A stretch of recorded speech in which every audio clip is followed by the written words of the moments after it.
પપ્પાના ઘરે આ ગામના દહીંના દળી દળીને ખાધું છે અને એ પણ ઘઉં તો ઘરના લેતા નહીં હો.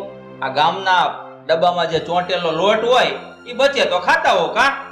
બસ હવે આગળ એક પણ શબ્દ નહીં બોલતા.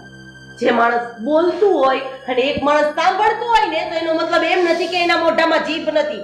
અને બીજી વાત, દરેક દીકરી છે ને દરેક વસ્તુ સહન કરી શકે. એક વખત પોતાના પતિ માટે પણ સહન કરી શકે, પણ પોતાના બાપ માટે નહીં. હદ નહીં વટાવતા, નહીતર જોયા જેવી થશે. હદ તો તમે વટાવી છે મારા પતિ ઉપર હાથ ઉપાડીને. તારી ઉપર પણ ઉપડતા વાર નહીં લાગે.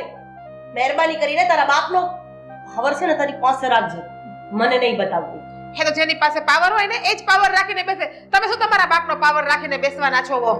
હવે આને લઈ જાઓ, નહીતર આનો ગાલે લાલ થતા વાર નહીં લાગે, જેમ તમારો થયો. મોટા છો ને ભાભી, એટલે વધારે કઈ કહેતો નથી. બાકી એને જે કહ્યું ને એકદમ સાચું કહ્યું છે.